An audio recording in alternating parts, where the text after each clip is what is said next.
Hey guys, how's it going? I hope you're all doing really well as always, and welcome back to the channel. Today we're having a little bit of a chat about how I learn the songs that I do in my covers and my lesson videos and all that sort of stuff. So yeah, let's get into it. So somebody asked me, they left a comment on one of my videos the other day. I think it's my Shatter cover by Valentine. If you haven't checked that out, it's if you scroll back on the channel a little bit, I've done a few off the new album. But somebody asked me, how do you learn these songs? Do you use tabs? Have you got a tab for this? You know, and I thought I'd just sort of lay it to rest today, like how I go about doing everything and getting my videos out quite quickly and stuff like that. So yeah, I thought it'd be a cool one for us to talk about. So as far as learning songs goes, I've always learned things by ear for the most part. Okay. We're going to talk a little bit about how you can get into doing that as well, if you're not already sort of accustomed to doing it. But for the most part, for me, since the very beginning, it's literally just been working things out by ear.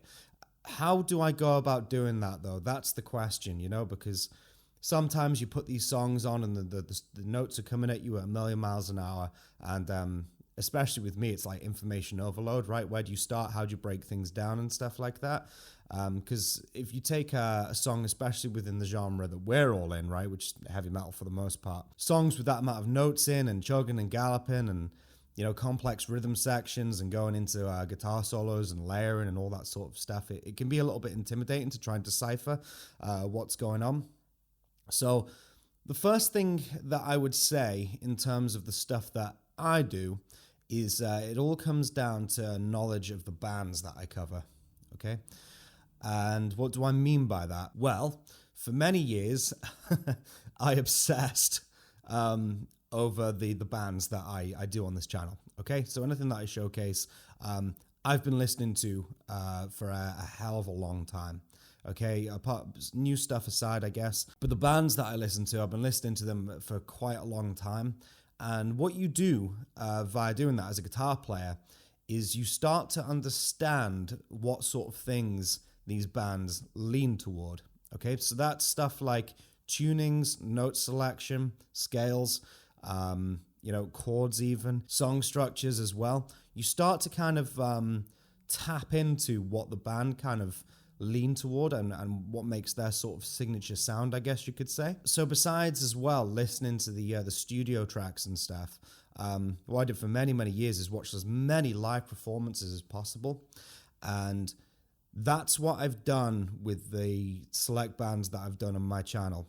I will try and watch as many live performances of the songs that I'm thinking about covering as possible. Now that is a little bit easier said than done, okay, because not all songs have been played live by the bands. But what I'm doing here and what I'm trying to get across to you guys is I use as much source material as possible, okay, when looking into the songs. So it's like, right, has it been performed live? No. Okay, so what's the next best thing? Listen to the studio track. So what I do is I listen to the track over and over and over again. Now, the good thing is a lot of the work has been done for me because I've been listening to a lot of these songs forever, right? Since way back when I was younger and stuff like that. If you think back to the start of my channel when I was like knocking covers, sometimes I'd knock out like 2 covers every week. It was because there's that initial excitement of sharing what you can do with the world, and it's sort of like new, running a YouTube channel and seeing it grow. And that initial excitement of just sort of wanting to show what you can do to the world. Those songs I'd been playing for quite a long time. So it was quite easy for me to like just sort of like knock them out back to back. It was this sort of backlog of songs that I knew, I guess. So there's that as well. So it's knowledge of the songs, knowledge of the bands, knowing what they lean towards in terms of note selection, stuff like that. Spinning the songs over and over and over again, okay? So if you're wanting to cover a song or learn a song or, you know, sort of like pick it apart and you want to do it by ear, what I would suggest you do is just listen to the song over and over and listen like really deep and slow it down. Now, you've heard me say that over and over and over and over and over again in my my lesson videos, right?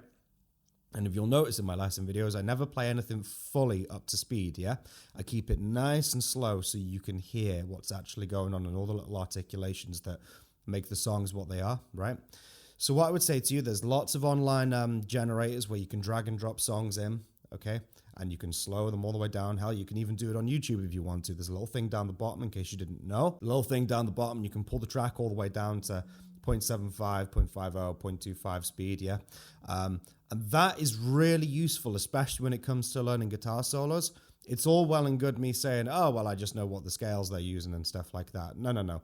It doesn't mean that you can just hear it and just do it, yeah? You need to hear in slow time what's actually going on. So slowing the track down as well is a really sort of useful tool that's available to you when it comes to learning songs. The other thing that I would say that I do personally is I drag the songs into my audio workstation, Cubase, okay?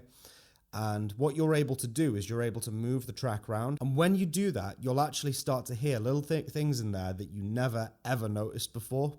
Okay, so that's another really useful tool, because if you pan the track all the way over to the left, you're probably going to hear precisely what's going on the left guitar.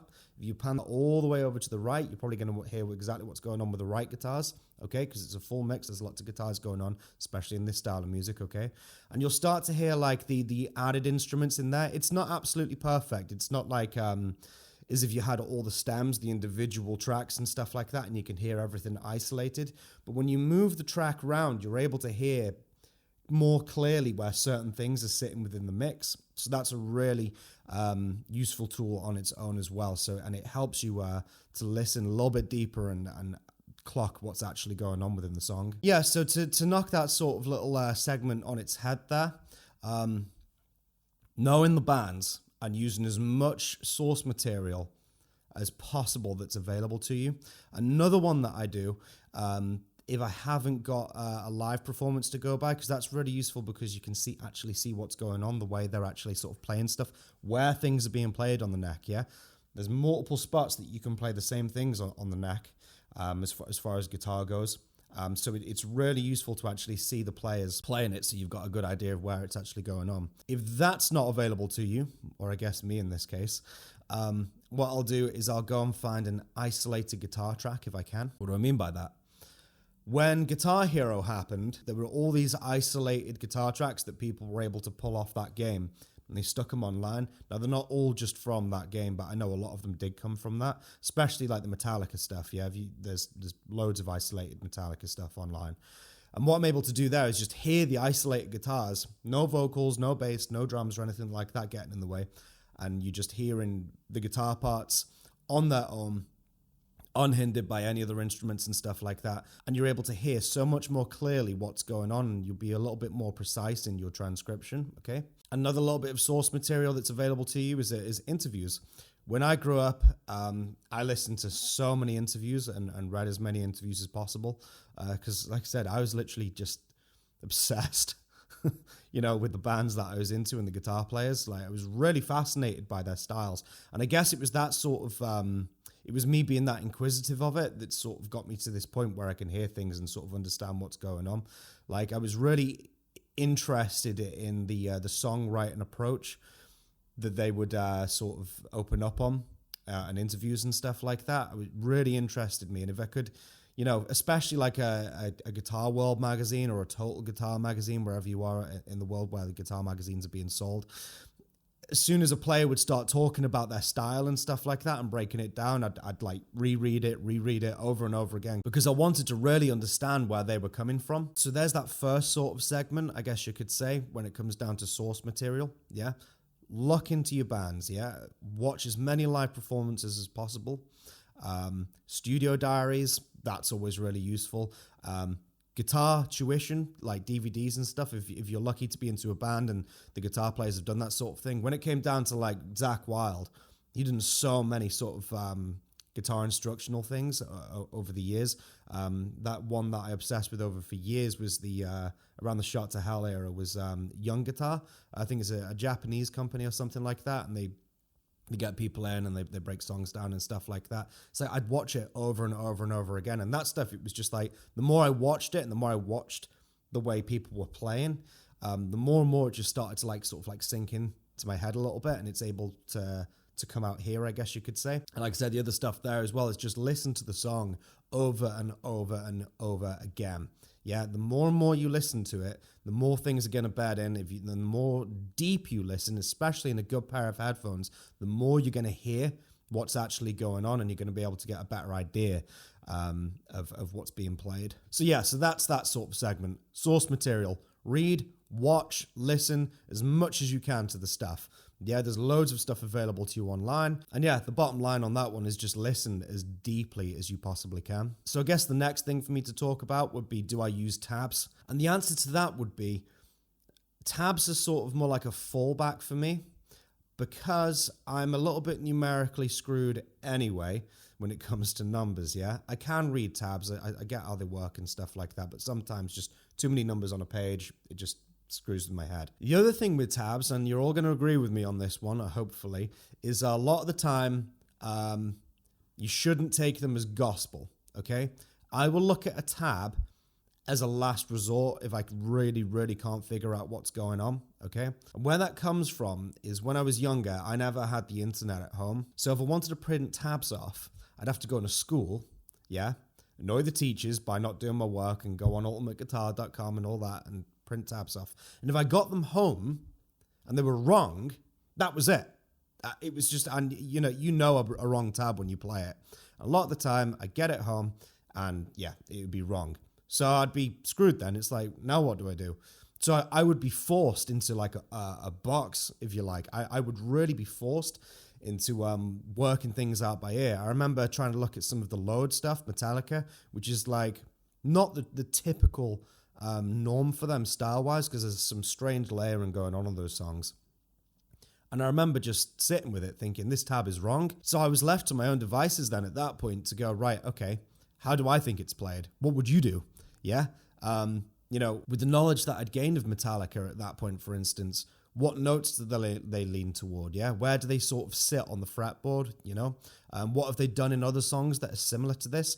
And doing it that way, you're sort of able to connect the dots. So yeah, tabs are a massive fallback for me. Sometimes, a lot of the stuff can be right as well if you get a decent tab, but I've found personally that I can work a lot more quicker by listening to the track, just sitting with my guitar and listening to the parts over and over and over again, especially at a slowed down speed. Then if I'm really struggling, I'll go, right, what have people transcribed from this? Because remember, the thing to remember with tabs is it's just somebody like you and I, for the most part, sat at home transcribing stuff. Yeah, these aren't official tabs that the bands have put out themselves. And I'm sure you've seen some of the official tab books as well that are out there, just how, interesting those transcriptions can be, especially the Megadeth ones. If you go on Lamb Chopper's channel, if you know that guy, the Australian guy with all like the cool flying V guitars and stuff, go and look at some of his videos where he's talked about tabs. And the other one would be Art of Guitar as well. That guy, Mike, I think his name is, he's done some really cool videos on like the official tab books for like Megadeth and Metallica. And man, some of those tabs are so far out because he plays them exactly as it's telling you to play it in the tab book, and yeah, it's really entertaining, so be sure to go check those videos out.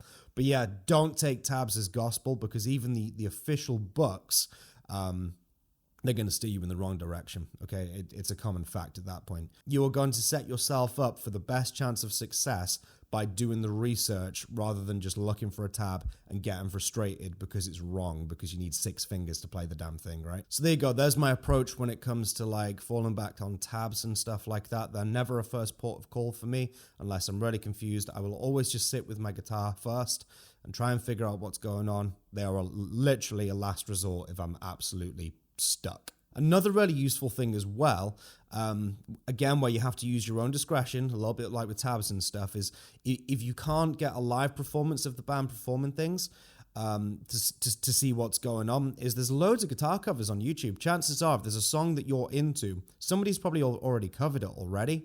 And if they've been kind enough to put a nice sort of camera angle on themselves when they're doing their covers, that again will give you a good insight into how things are being played, and you can actually watch it being played at full speed. Then you can slow their videos down as well and sort of work it out from that as well. So again, that's sort of going back to the source material thing, I guess you could say.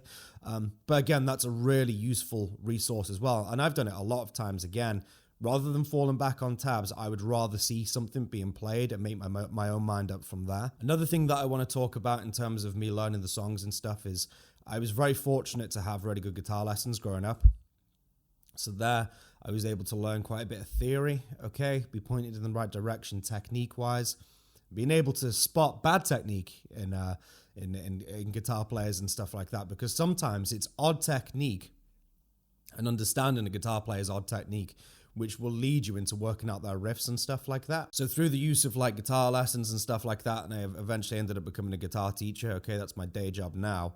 I'm fortunate enough to have a little bit of knowledge on the theory side, which helps me work out how songs are being played a lot quicker. Through that, you learn the cliches in music, okay? You learn sort of like the positions that heavy metal uses, the cliches, yeah, when it comes to like the riffs and stuff like that, big single note riff for like verses and stuff like that, and then what sort of chords are being used in the choruses and stuff like that, song structure, scales as well. The reason why I learned toward both my Valentines so much on my channel and growing up as well is Padge's guitar solos, especially in the early days when it came round to Scream Aim Fire and stuff like that. A lot of his stuff was just scale runs. It was just so simple. He was literally just doing 3 note per string, scale runs from the 6th string all the way to the 1st string. And it was like, oh my God, these because I wasn't the perfect student, I might add. Took me forever to get me to learn the scales and stuff like that and modes and whatnot. But when I finally sort of knuckled down and thought, right, I'm going to learn these modes and stuff like that and scale positions. When I learned these 3 note per string patterns and then looked at some of the stuff that Padge was doing, I was like, oh my God, he's literally just running scales, especially like the big runs that he does at the end of solos and stuff like that. Like, I don't know, take Scream Aim Fire when he runs from the 6th or the 5th string all the way to the 1st, he's just going la la la la la la la la.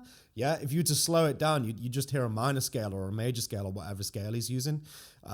So I was very fortunate to have that little bit of extra knowledge on top, which has sort of guided me in terms of making quick decisions on whether something's wrong or right when it comes to looking at tabs or watching playthroughs and stuff like that. You know, you'll know if a note's out of key. Sometimes notes are out of key. You'll know if it belongs in there or not. Sometimes there's a couple of odd things, and I'm able to spot them a lot more quickly. So I would encourage anybody who's thinking about getting guitar lessons, and this isn't a plug for my lessons, I'm just saying wherever the hell you are, I would encourage you to get guitar lessons. I would encourage you to sort of delve into the theory side of thing, learn your scales and patterns and stuff like that, because rather than just these crazy sort of 3 note per string runs and stuff like that, which is a lot of the solos in our genre is, I guess you could say, you know, and just like wondering, oh, why is he going all the way down here now? You'll have a better understanding of where it's coming from and why it works mathematically, dare I say, and theoretically. So again, I'm able to make sort of a quick decision just from that end of the spectrum when it comes to knowledge on whether something's right, whether something's wrong, or what's actually going on in the song. For instance, Padge is a great guitar player to analyze because he uses about, I don't know, 4 or 5 scales, okay? And they all sort of bleed into one another. He mixes them up. I won't go too deep here, obviously, in case, you know, I don't want to bore you guys. But the things that he leans toward, he's always lent toward. He's always done that stuff, and he just does it very, very well. When it came to this new album, the solos, I've said this on some of my previous videos, the solos were a lesser evil on that album, not because I'm an amazing technically proficient guitar player or anything like that. That's not the truth, let alone the case. Yeah, it's because I sort of knew what he was gonna do, and when I heard it was like, okay, that's classic Padge. That doesn't make it bad or anything like that. It's executed very well. The evil on that album was the rhythm sections. Matt just wanted to make things really difficult, turn it up to 11, really odd sort of patterns, play off the kicks, play off the drums, yeah, and then just go all out in terms of like technicality. As far as Padge's guitar solos go, they were just very Padge 101 from what he's always done. The scales, the patterns, the runs, the structure of his solos. And that ties into, again, to what I was saying in the beginning, that straight up familiarity for me personally. You know on the next Metallica album, you're going to hear this.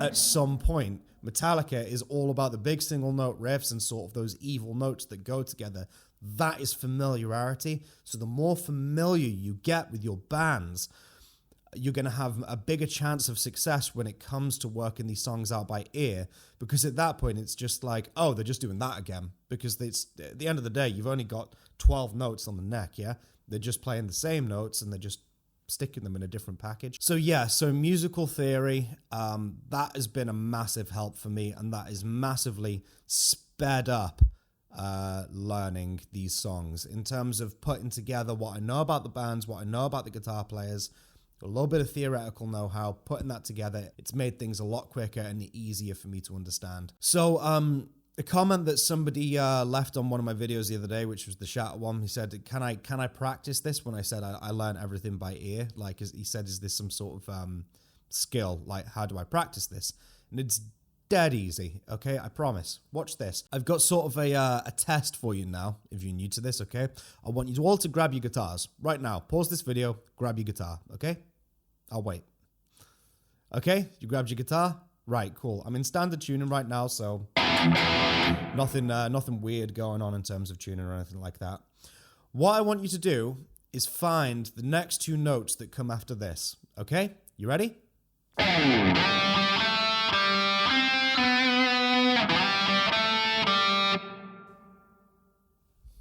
Find them. Okay? Play around the area. You can see where I'm playing now, so you've got me playing it. Obviously, I'm not going to be running all the way up here, and obviously I'm not going to be running all the way down here. Yeah? So you can now see I'm playing on the middle couple of strings right here. I'm only on, I don't know, strings 3 and 4, I guess. Okay, I'm in the middle of the neck. You know, you've gauged it now that I'm sort of get around the 7 to 5 area. Okay? Use your ear now. Try and find the notes that come after that.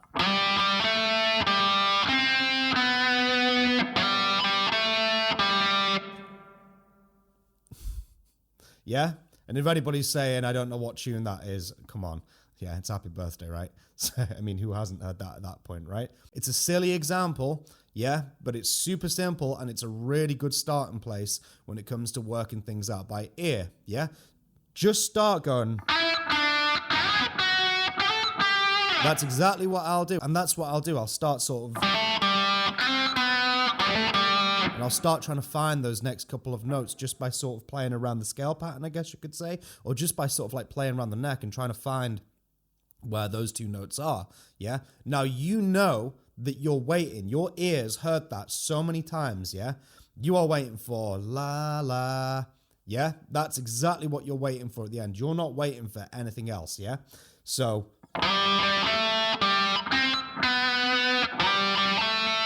da-da. Yeah, that's what you're looking for. Vocalize it.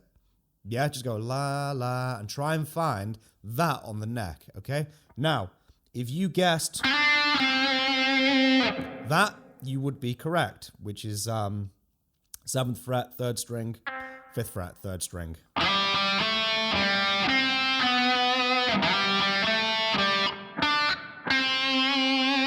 So if you guessed that, you're absolutely correct, okay?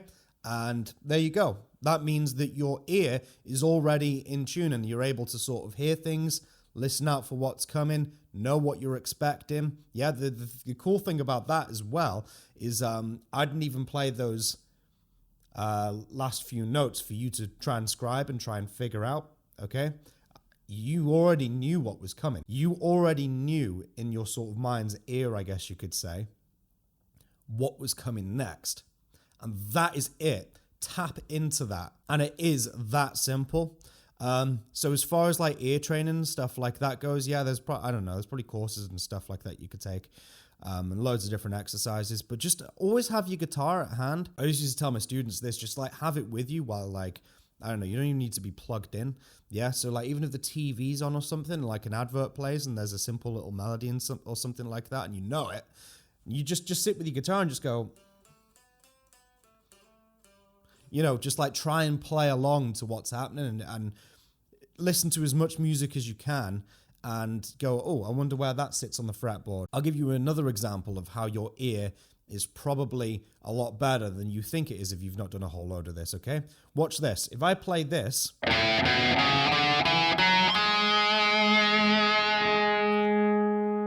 are you waiting for? You're waiting for that resolve, aren't you? Yeah? If you just left that there,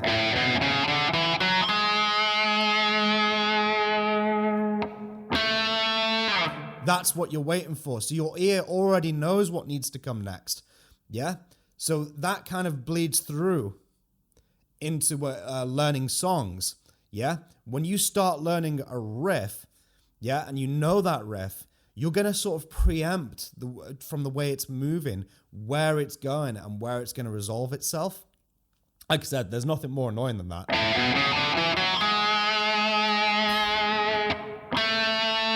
Yeah, you're waiting for that resolution.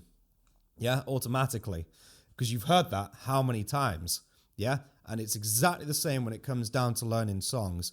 Yeah, listen to the riffs. When you start to figure out where they are on the guitar, you're able to use your judgment, okay?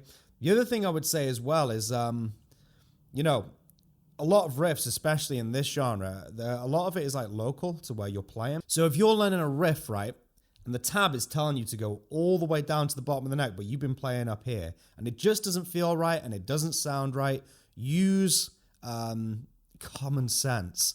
Try and find the notes where they might be a little bit more local to where you're playing. Watch this. I remember when I learned the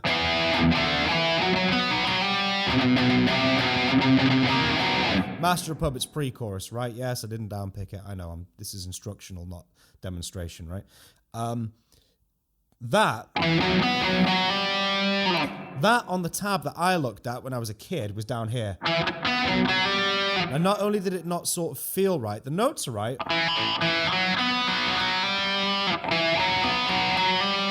It just didn't make sense to go all the way down here when the chords are up here. And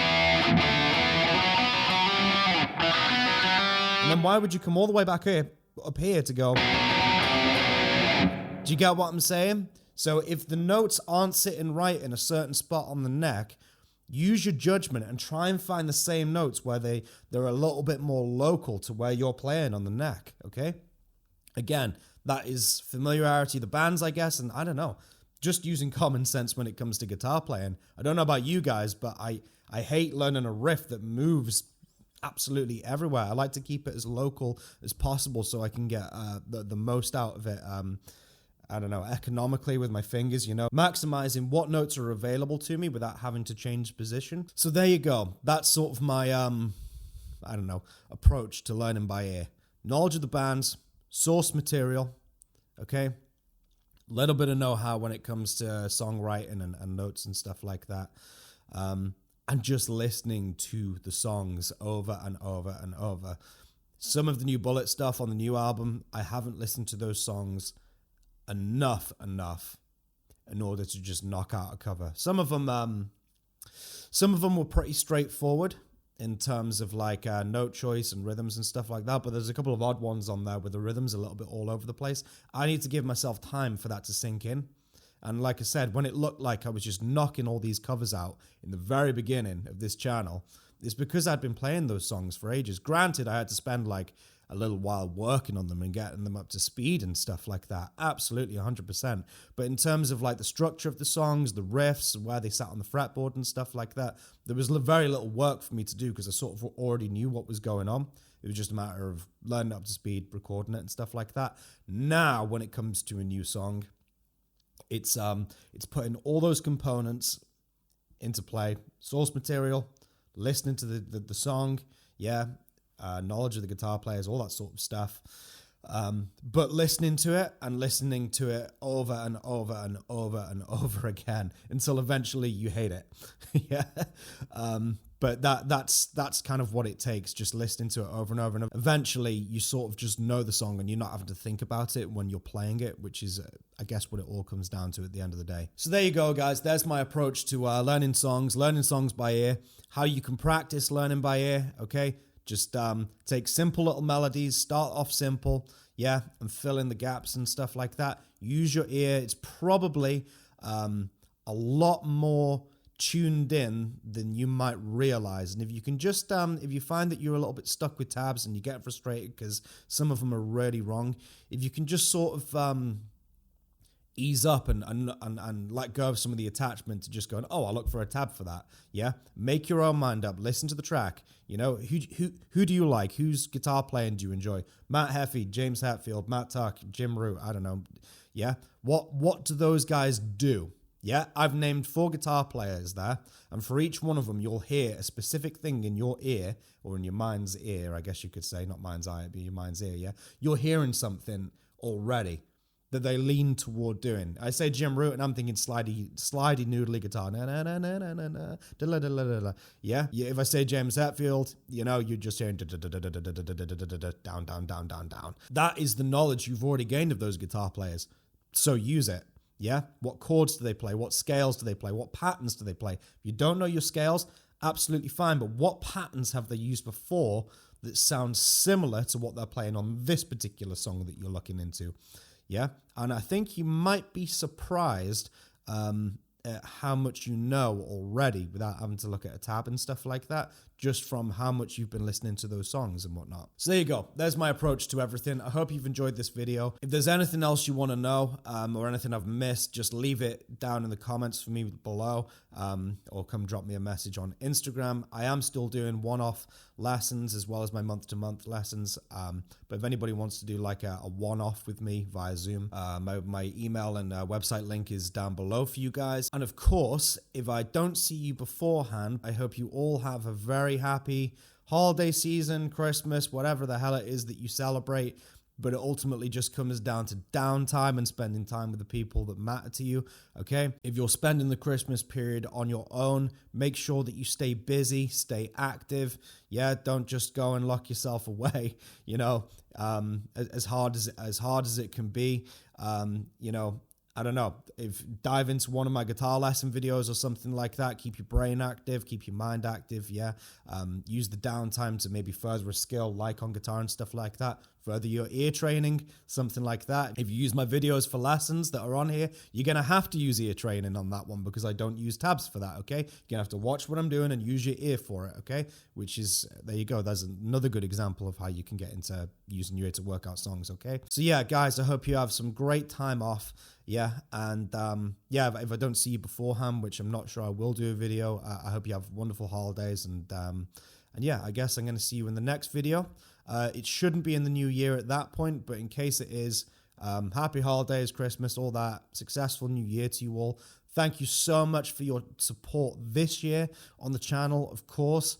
And next year, I don't know, let's push for that 1,000 subscribers. Hey, we've done really well getting to over 700. So thank you to everybody who's new. Thank you to everybody who's been here since the beginning, of course. And yeah, happy holidays to you guys. And I will see you guys in the next one. Take care. Cheers.